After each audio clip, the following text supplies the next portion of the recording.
एक भाई है सत्साई पवन दास जी। आपके शंका समाधान वाले वीडियो देखकर जो शंकाएं मुझे 7 साल से सता रही थी, जिनका जवाब मैंने सतलोक आश्रम मैनेजमेंट के वरिष्ठ सारनामी भक्तों से भी पूछा, लेकिन समाधान नहीं कर पाए। एक शंका मुझे अभी भी बनी हुई है, यदि सतलोक आश्रम मैनेजमेंट गुरुजी का विरोधी है तो फिर गुरुजी के ज्ञान प्रचार के लिए पुस्तक सेवा और अनेक टीवी चैनलों पर सत्संग क्यों चलवा रहा है? कृपया समाधान करें। Rajiv Ranjan, California, America. राजीव भाई की शंका है कि आप कहते हो कि सतलोक आश्रम मैनेजमेंट हरियाणा सतगुरु रामपाल जी महाराज जी का विरोधी है। अगर सतलोक आश्रम मैनेजमेंट हरियाणा सतगुरु रामपाल जी महाराज जी का विरोधी है तो वही सतलोक आश्रम मैनेजमेंट हरियाणा सतगुरु रामपाल जी महाराज जी का ही ज्ञान प्रचार क्यों कर रहा है, क्यों करवा रहा है? अनेक टीवी चैनलों पे सत्संग क्यों चलवा रहा है? पुस्तक सेवा जगह जगह क्यों करवा रहा है?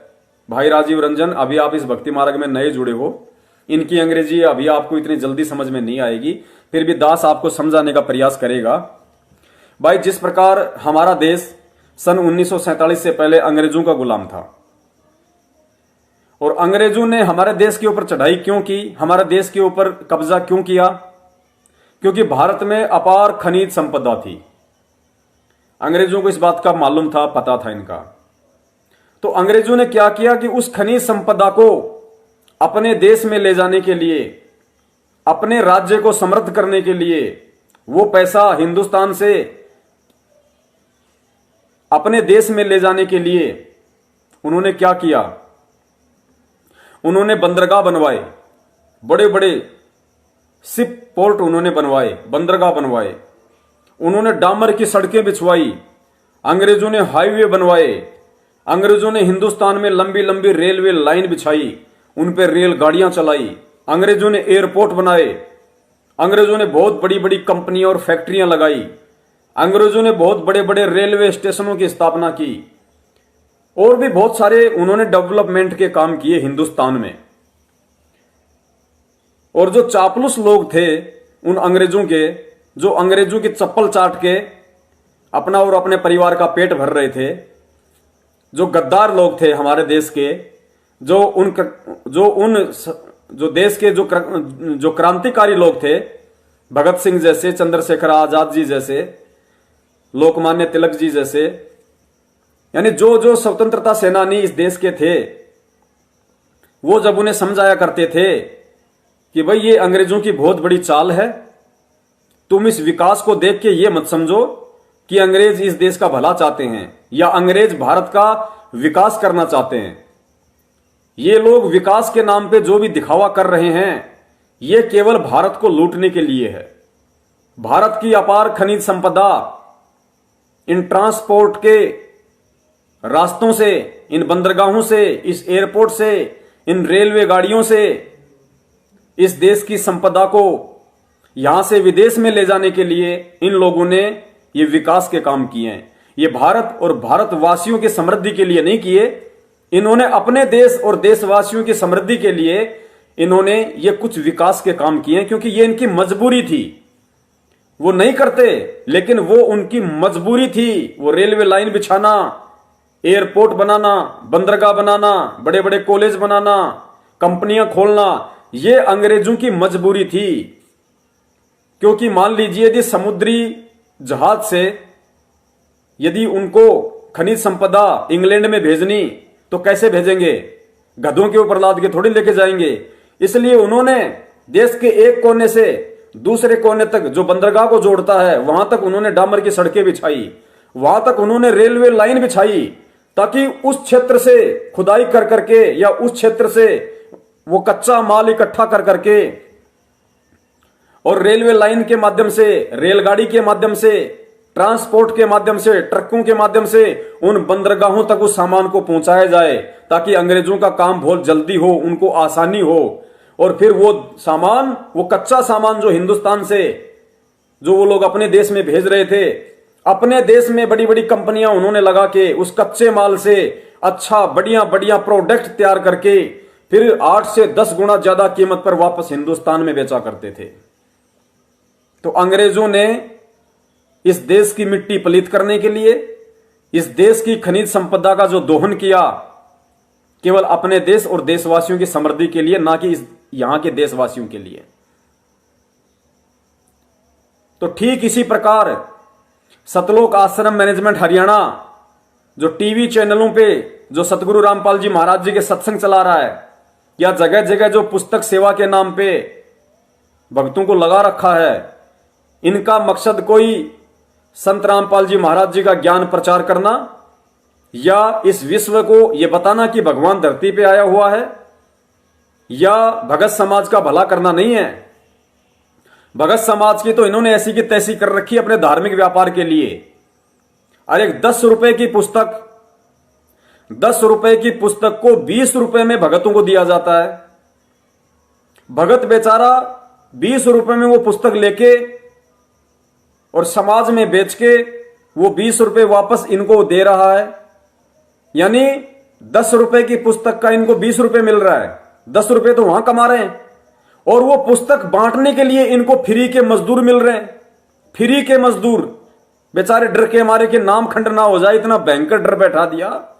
सोचते हैं अगर 10 रुपए की पकौड़ी भी खा ली उस पुस्तक के पैसों में से तो कहीं मेरा नाम खंड ना हो जाए।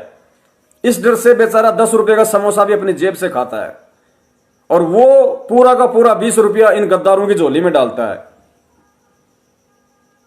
और वो 10 रुपए की पुस्तक समाज में यदि कोई लेता है, 10 रुपये देता है, 10 रुपया मैनेजमेंट को जाता है, मैनेजमेंट का काम खत्म, उसको अपना पैसा मिल गया, मैनेजमेंट को अपना पैसा मिल गया, और वो पुस्तक बांटने के लिए फ्री का मजदूर मिल गया।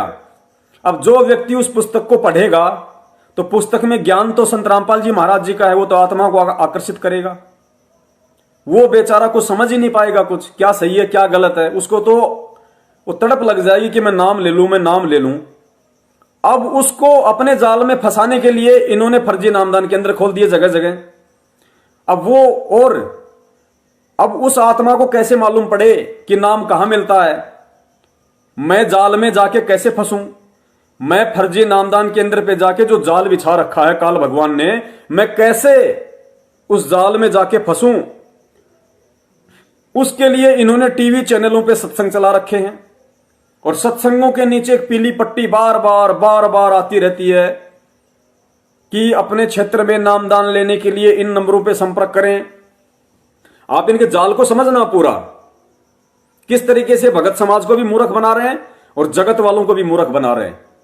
और लोगों को लग रहा है, भक्तों को लग रहा है कि गुरुजी का ज्ञान प्रचार हो रहा है, मैनेजमेंट कहां विरोध करेगा, मैनेजमेंट तो गुरुजी के ज्ञान का प्रचार करवा रहा है। अरे करवा किस लिए रहा भाई? तो पहले खोले इन्होंने नामदान केंद्र, फिर इन्होंने पुस्तक सेवा के माध्यम से फ्री के मजदूर लगा के लोगों में ज्ञान प्रचार करना शुरू करवाया। जितने की पुस्तक उतना पैसा वापस ले रहे फ्री के मजदूर। फिर इन्होंने टीवी चैनलों पे सत्संग चलवाए, नीचे पीली पट्टी, उन नामदान केंद्रों का एड्रेस। भगत बेचारा पुस्तक पढ़ेगा, आत्मा आकर्षित होगी, उसको नहीं पता क्या बरवाला कांड है। कईयों को तो ये नहीं पता कि गुरुजी जेल में नाम दीक्षा लेके आ गए, बाद में हमें फोन करते हैं कि भगत जी हमें तो ये भी नहीं पता और ना किसी ने बताया, ना हमें तो नाम लेने के 1 महीने बाद मालूम चला कि गुरुजी तो जेल में। हम तो सोचे कि भाई लॉकडाउन में हो सकता है भाई आश्रम में जाने की अनुमति नहीं होगी, भाई लॉकडाउन खत्म होने के बाद हम गुरुजी के दर्शन करेंगे आश्रम में जाके, और बाद में हमें मालूम पड़ा आपके वीडियो देखे कि गुरुजी तो जेल में। तो वो इतनी भोली आत्माएं, वो इतना विचार ही नहीं कर पाती, वो सोचती है नाम ले लूं, और नाम लेने के लिए वहां पे इन्होंने वो पीली पट्टी चला रखी, वो तुरंत जाके वहां पे नाम दीक्षा लेंगे। तो पुण्यात्माओं, जब तक उस आत्मा को यह मालूम पड़ेगा कि बरवाला कांड क्या है, गुरुजी जेल में क्यों हैं, ये जगह जगह फर्जी नामदान केंद्र क्यों खोल रखे हैं, किसने खोल रखे हैं, जब तक उसको सारे घटनाक्रम सारी सच्चाई का पता चलेगा 6 महीने में जाके, तब तक तो बेचारा एक 15,000 रुपए का पाठ करवा चुका होगा और 2-3 2100 रुपए की ज्योतियां करवा चुका होगा। और जब उसको मालूम पड़ेगा तो वो पीछे हट जाएगा। उसके बाद चाहे वो पीछे हटे चाहे आगे रहे, इनको मतलब ही नहीं, क्योंकि इन्होंने तो फ्री के मजदूर, यानी भगत समाज जो फ्री का मजदूर बना हुआ आज इनका मूर्खता में, फ्री के मजदूरों के माध्यम से 10 रुपए की पुस्तक 20 रुपए में बिकवा के एक नया मुर्गा ये लोग फंसाते हैं, और नए मुर्गे से ये कम से कम 25 से 30 हजार रुपए खा लेते हैं। कम से कम पाठ ज्योति और दान के नाम पे 25 से 30 हजार रुपए हड़प लेते हैं। उसके बाद चाहे उस मुर्गे को सच्चाई का पता चले चाहे ना चले, भाड़ में जाए उसकी भक्ति और उसका भगवान। इनका काम सिद्ध हुआ। तो पुण्यात्माओं, ये गोरख धंधा चल रहा है गुरु जी के ज्ञान की आड़ में। इनको कोई मतलब नहीं है ज्ञानवान के प्रचार से। अगर पुण्यात्माओं विचार तो करो, ये क्या ज्ञान प्रचार करेंगे? अगर इन नालायकों को खुद को ज्ञान होता, या खुद ये व्यक्ति संत रामपाल जी महाराज जी के ज्ञान को आधार बना के चलते, या इस ज्ञान को समझे होते, तो पुण्यात्माओं बरवाला कांड में भक्तों को गुरु जी का नाम लेके उनको काले कपड़े पहना के पुलिस वालों के सामने मरने मारने के लिए खड़ा नहीं करते। और ज्ञान होता गुरु जी के भाई को, तो आज भगोड़ा बन के नहीं घूमता, इस भक्ति को बदनाम नहीं करता। आने वाली पीढ़ियां तक उसका नाम नहीं भूलेंगी। आने वाली पीढ़ियां कि गुरु जी का भाई होकर इतना बड़ा गद्दार, गुरु जी का भाई होकर पुलिस के आगे भगोड़ा बन के घूमा, गुरु जी का भाई होकर भगवान और भक्ति पे अविश्वास। पुण्यात्मा उसको धिक्कारा करेंगी, उसको आत्माएं आने वाले समय में उसको धिक्कारा करेंगी। उसकी पीढ़ियों को लोग बोलने नहीं देंगे, उसके पोते पोतियों पड़पोतियों को लोग बोलने नहीं देंगे कि देख तेरे दादा के कारनामे, देख तेरे पड़दादा के कारनामे। तो पुण्यात्माओं, इस प्रकार ये धंधा है पूरा, ये व्यापार है, बिजनेस है पूरा। कहते हैं ना कि धर्म नहीं ये धंधा है, या पढ़ा लिखा भी अंधा है। तो पढ़े लिखे लोग ज्यादा अपने आप को शाना समझते हैं, और शाना आदमी कहते हैं 2 बार ठगाता है, 2 बार। शाना जो होता है ना, जितना चतुर आदमी होता है वो 2 बार ठगाता है। तो ये जितने भी लोग इनके पीछे लगे हुए हैं, अंधे बनकर, मूर्ख बनकर, ये ठगी पे ठगी के शिकार होते जा रहे हैं। तो इस प्रकार ये लोग गुरु जी का ज्ञान प्रचार नहीं कर रहे, ये गुरु जी के ज्ञान की आड़ में भगत जी माया का संग्रह कर रहे हैं, माया का संग्रह कर रहे हैं। जिस प्रकार उन अंग्रेजों को भारत की समृद्धि से कोई लेना देना नहीं था, उन अंग्रेजों को भारत के विकास से कोई लेना देना नहीं था। उन्होंने जो भी विकास के काम किए वो मूर्खों को लग रहा था, मूर्ख देशवासियों को लग रहा था, उन चापलूसों के कहने पे, कि अंग्रेजों ने भारत का विकास कर दिया, रेलवे स्टेशन बना दिए, रेलगाड़ियां बना दी, एयरपोर्ट बना दिए, कॉलेज खोल दिए, बड़ी बड़ी कंपनियां खोल दी, लोगों को रोजगार मिल रहा है। वो अपने फायदे के लिए कर रहे थे मूर्खों, अपने फायदे के लिए, अपने देश को समृद्ध करने के लिए, हिंदुस्तान का खजाना विदेश में ले जाने के लिए, सस्ती रेट पे यहां का जो कच्चा माल था उसको विदेश ले जाकर, विदेश से उसी कच्चे माल से बढ़िया सामान बनाकर अपने ही देश में वापस उसी समुद्री रास्ते से, उन्हीं रेलगाड़ियों से जगह जगह पहुंचा के देश के कोने कोने में 8 से 10 गुना ज्यादा पैसा कमाते थे, 8 से 10 गुना ज्यादा। तो इसी प्रकार ये सतलोक आश्रम मैनेजमेंट हरियाणा, ये वर्तमान के काले अंग्रेज हैं। और जो ये गुरु जी के नाम पे जो टीवी चैनलों पे सत्संग चला रहे हैं, पुस्तक सेवा के नाम पे, ये सारा धंधा हो रहा है, धंधा। इस तरीके से ज्ञान प्रचार नहीं होता है और ना कभी होगा। ये समर्थ का मिशन है, समर्थ के हिसाब से ही होगा। आप विचार करो, 6 साल हो गई इनको, इन्होंने एडी से चोटी तक का जो जोर लगाना था इन्होंने ज्ञान प्रचार के लिए लगा लिया। जितना अपने धार्मिक धंधे के लिए लोग कर सकते थे, जितना जोर लगा सकते थे, क्योंकि अब तो लोग इनसे टूटना शुरू हो गए। अब तो इनके सोशल मीडिया सेवादारों के दास के पास इतने फोन आते हैं कि भगत जी सेवा करें ना करें, करें ना करें। अब तो खुद इनकी टीम टूटना शुरू हो गई। तो अब तो ये आगे और ज्यादा बिल्कुल भी नहीं बढ़ेंगे, बिल्कुल भी बढ़ने से रहे। अब तो इनका टूटना ही निश्चित है। धीरे धीरे इनके एक एक डब्बे टूटेंगे अब इनके, क्योंकि परमात्मा ने इनके पाखंड की जड़ें दिखा दी। इनका जो ठगी का धंधा था उसका खुलासा करवा दिया परमात्मा ने कि खुद इनको भगवान पे कितना विश्वास है, खुद इनको भगवान का कितना ज्ञान है। तो अब तो इनके ट्रेन के डब्बे एक एक करके टूटेंगे। तो कहने का मतलब है, जितनी कोशिश इन्होंने करनी थी लोगों को भ्रमित करके, शिक्षित भक्तों को, युवा भक्तों को, बहनों को मूर्ख बना बना के, सोशल मीडिया की टीम बना बना के, जितना इन्होंने मूर्ख बनाना था, जितना जोर लगाना था, वो इन्होंने लगा लिया। और कहते हैं कि हमने 6 साल में 6 लाख व्यक्ति जोड़ दिए, 6 साल में 6 लाख लोगों को जोड़ दिया हमने। तो पुण्यात्माओं,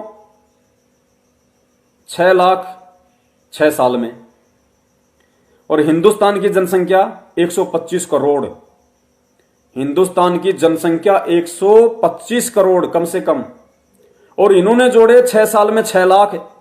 तो यदि 6 साल में 6 लाख जोड़ रहे हैं तो पुण्यात्मा 125 करोड़ हिंदुस्तानियों को जोड़ने में इनको कितने वर्ष लगेंगे?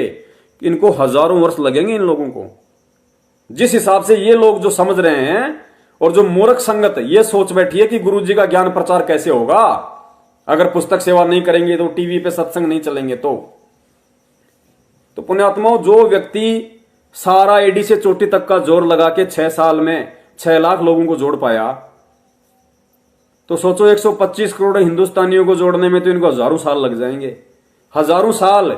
और परमात्मा कहते हैं कि आने वाले थोड़े समय में पूरा विश्व मेरी शरण में होगा। तो पुण्यात्मा, ये मिशन परमात्मा का है। समर्थ का काम उसी को साजे और करे तो ढूंढा बाजे मूर्ख बाजे। ये मूर्खों वाले काम कर रहे हैं ये लोग। परमेश्वर का मिशन ऐसे नहीं चलता।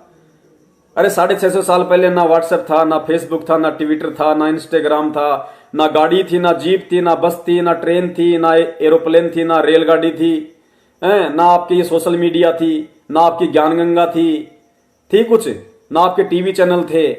उस समर्थ परमात्मा ने 64 लाख जोड़े थे अकेले ने। ना कोई नामदान केंद्र था, ना कहीं नामदान का शुद्धिकरण होता था। उस समर्थ परमात्मा ने अकेले ने 64 लाख जोड़े थे उस समय, जिस समय कोई कनेक्टिविटी का साधन नहीं था, कोई ट्रांसपोर्ट का साधन नहीं था, कोई सोशल मीडिया नहीं थी और ना ही कोई सेवा करने वाला था। 64 लाख अकेले ने जोड़े थे। तो पुण्यात्मा, ये समर्थ का मिशन है और समर्थ का काम उसी को साजे और करे तो ढूंढा बाजे। परमात्मा ने सत्संग में कहा था कि या तो ये मीडिया चैनल वाले हमारा सत्संग चला देंगे, अगर नहीं चलाएंगे तो हंगे ते चलेगा। हंगे का मतलब होता है जबरदस्ती।